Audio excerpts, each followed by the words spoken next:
You know, everything around us is in a constant state of change. I mean, think about it.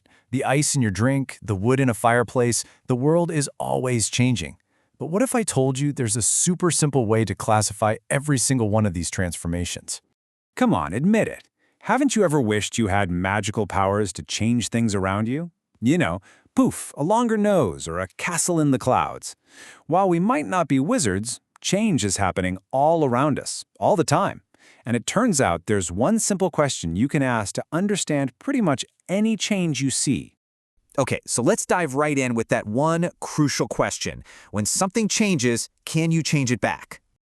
All right, let's start with a balloon. Simple enough. You blow air into it, and its shape and size change, like a lot. But when you let the air out, whew, it just shrinks right back to its original state. We've completely undone that change. It's exactly the same with a piece of paper. With a few smart folds, you've changed it into a cool little airplane. But when you're done flying it around, you can just unfold it and you're right back where you started with a flat sheet. Or how about this? You're making a roti. You take a ball of dough and roll it flat. But, oh wait, that shape isn't quite right. No problem. Just squish it back into a ball and try again. The change is completely undone. Easy. So, the balloon, the paper, the dough, are you starting to see the pattern here? In every single one of those cases, we were able to get back the original material in its original state. And this brings us to our first big idea, reversible change. It's basically any change where you can hit the undo button, and go right back to how things were before. Seems pretty straightforward, right? But what happens when there is no undo button? Is it really always possible to reverse a change? Well, the thing is, some changes are permanent. They've crossed a point of no return. Let's go back to our balloon. We inflate it again, but this time, we take a sharp pencil and pop, it bursts. Can you get that balloon back? Nope, no way. The change is final. And what about our paper airplane? What if instead of folding it, we cut it out with scissors?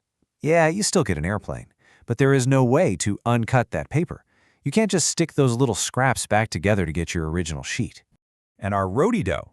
Okay, this time, instead of squishing it back into a ball, we bake it on a hot tava.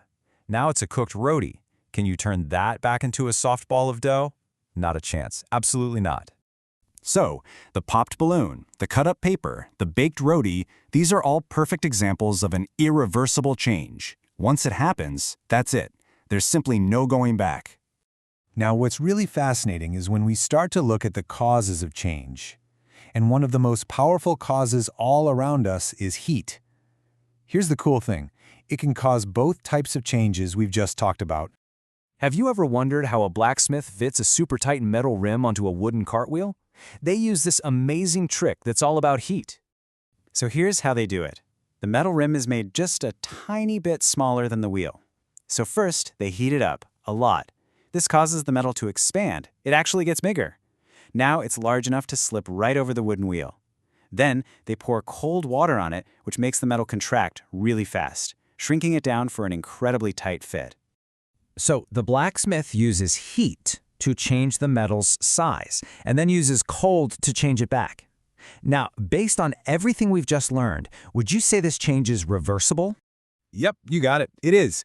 You could heat that same rim up again to make it expand, and cool it again to make it contract over and over.